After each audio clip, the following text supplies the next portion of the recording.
जय जगन्नाथ प्रिय साथी आम फास्ट सफलतार रहस्य विषय जानिले तापर आम कनसियस माइंड सबकनसियस माइंड विषय जानले से कथा आम आलोचन पढ़ी मन आमको नहीं बुड़े केत मारिदेव ताको आम जानीपारानी मनर कथार जब चलवा तो बुड़ी ही मरवा ही सार हुए बहुत समय आप जीवन में देखिथे कौटा भल कौटा मंद जानापी बेले बेले कन्फ्यूजन क्रिएट हो जाए मन भर गोटे लड़ई चले यहाँ करी ना सीटा करी यहाँ कले तो तुरंत लाभ मिल ना यहाँ कहीं छाड़देवी आज गोटे टैक्सी चालकर कहानी आम जाना मन भर राम आ रावण लड़ई केमती हुए आउ शेष किए जीते आउ से जीतवा पछरे श्रेय एक्चुअली थाए कहार प्रकृत रहस्य से सी श्रेयटा किए नवा दरकार आ किए नेला भी जड़े टैक्सी चालकर कहानी यह आम जाना भारी मजादार कहानी शेष पर्यटन शुणा शुणिले से मजाटा को भल भाव जानीपे और निज जीवन में सेमती कहार कहार जीवन में भी निश्चय ये कहानी आसी था एभली समस्या सृष्टि होता है ताको आम जानीपर जड़े टैक्सी चालक गोटे भड़ा धरी पहाड़गंज रु गले गंतव्य स्थल को गले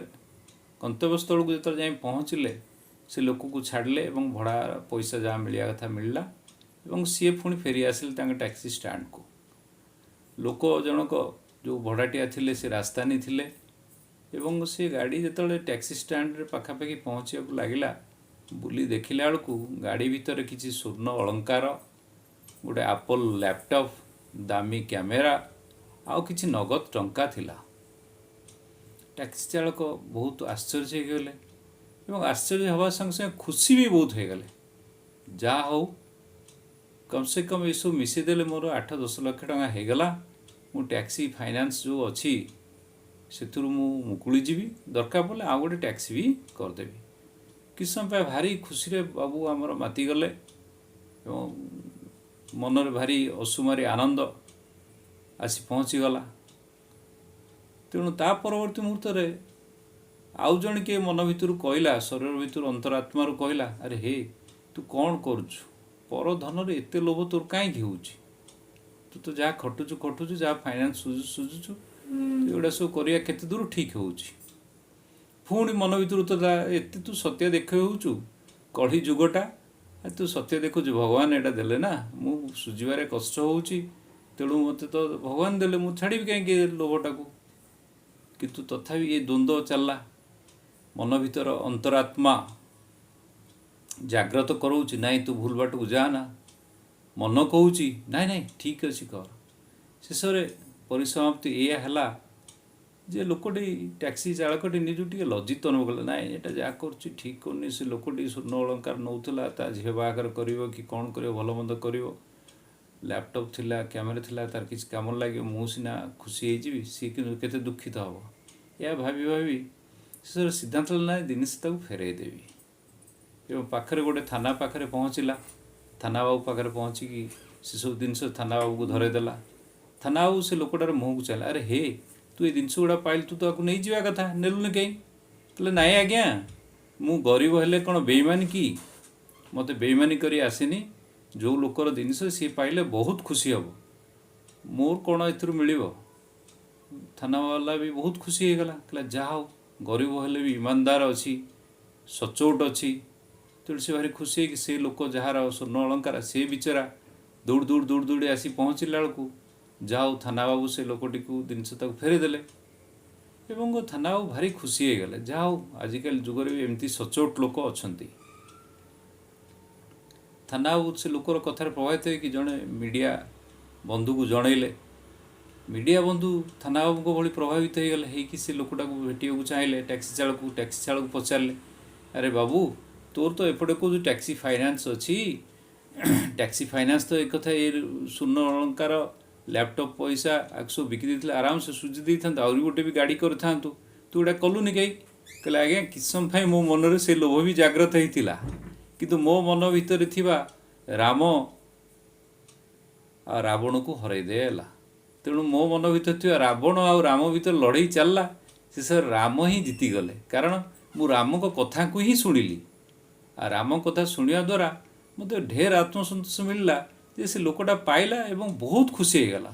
ତା ପରିବର୍ତ୍ତେ ସେ ମୋତେ କିଛି ପଇସା ଆସୁଥିଲେ ମୋତେ ନେବା ପାଇଁ, ମୋ ଭିତରେ ରାମ ବି ମନା କଲେ, କାରଣ ମୁଁ ମୋ କର୍ତ୍ତବ୍ୟ କଲି, ତା ପ୍ରତିବର୍ତ୍ତରେ ପଇସା କେମିତି ନେବି। ଯାହା ହଉ ସେ ମିଡ଼ିଆ କର୍ମୀ ଏତେ ଖୁସି ହେଇଗଲେ ଯେ ସେ ପାଖରେ ଥିବା FM ଚ୍ୟାନେଲର ରେଡ଼ିଓ ଜକି, ଯିଏ କିଛି କିଛି ଭଲ ପ୍ରେରଣାଦାୟକ କାହାଣୀ ବି ଶୁଣାନ୍ତି,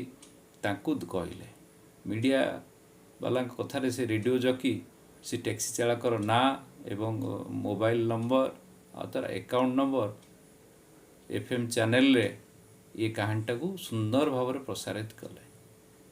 ଏବଂ ତାଙ୍କ ପ୍ରସାରଣ ଶୈଳୀରେ ସେ ସେଥିରେ ଅନୁରୋଧ କରୁଥିଲେ, ଗରିବ ଟ୍ୟାକ୍ସି ଚାଳକଟିଏ ଯେତିକି ପଇସା ସିଏ ପାଇଲା, ସେ ପଇସାରେ ତାକୁ ବିକି ଦେଇକି ସେ ପଇସାକୁ ସେ ତା'ର ଫାଇନାନ୍ସ ସୁଝି ପାରିଥାନ୍ତା, କିନ୍ତୁ ତା ଫାଇନାନ୍ସ ନ ସୁଝିକି ସେ ଲୋକଟିକୁ ଫେରାଇଲା ଏବଂ ତା'ର ବଦାନ୍ୟତା ଅତ୍ୟନ୍ତ ପ୍ରଶଂସନୀୟ। ଏ କଥା ଶୁଣିକି ଲୋକମାନେ ଭାରି ଖୁସି ହେଇଗଲେ ଏବଂ ଏଭଳି ଲୋକର ସାହାଯ୍ୟକୁ ସମସ୍ତେ ଭୁରି ଭୁରି ପ୍ରଶଂସା କଲେ ଏବଂ ଦିଆହେଇଥିବା ବ୍ୟାଙ୍କ ଆକାଉଣ୍ଟ ନମ୍ବରରେ କିଛି କିଛି କିଛି ପଇସା ସମସ୍ତେ ନିଜ ସାଧ୍ୟ ମୁତାବକ ଜମା କଲେ। ଏମିତି ପରିଲକ୍ଷିତ ହେଲା ଯେ ମାତ୍ର 2 ଘଣ୍ଟା ଭିତରେ ପ୍ରାୟ 91,751 ଟଙ୍କା ଡିପୋଜିଟ୍ ହେଇଗଲା ତା ଆକାଉଣ୍ଟରେ। ଆଉ 2 ଦିନ ଭିତରେ କମ୍ ସେ କମ୍ 10,10,550 ଟଙ୍କା ଡିପୋଜିଟ୍ ହେଇଗଲା ତା ଆକାଉଣ୍ଟରେ। ତେଣୁ ପରବର୍ତ୍ତୀ ମୁହୂର୍ତ୍ତରେ ସେ ଲୋକକୁ ଯେତେବେଳେ ପଚରାଗଲା, ସେ ଭାରି ଖୁସି ହେଇକି ଆତ୍ମସନ୍ତୋଷ ଭରା କଣ୍ଠରେ କହିଲା, ଆଜ୍ଞା, ସମସ୍ତଙ୍କ ମନ ଭିତରେ ରାମ ଆଉ ରାବଣ ବିରାଜମାନ ଅଛନ୍ତି।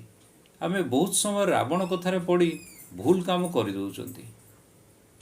କିନ୍ତୁ ରାମ କଥା କ'ଣ ପଚାରୁଛନ୍ତି? ଯଦି ରାମ କଥାରେ ଆମେ ଯିବା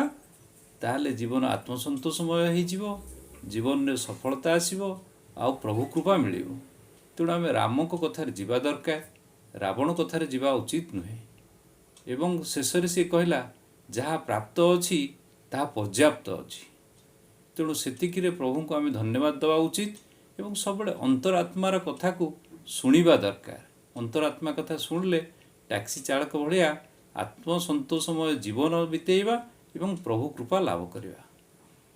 ଗୋଟିଏ କଥା ଆପଣଙ୍କୁ ମୋର ଅନୁରୋଧ, এই ଚ୍ୟାନେଲ ମାଧ୍ୟମରେ ଦୟାକରି ଆପଣ କିଛି କିଛି ମତାମତ ଦିଅନ୍ତୁ, ହେଲେ ମୁଁ ଏଥିରେ ଟିକେ ଉତ୍ସାହିତ ହେବି।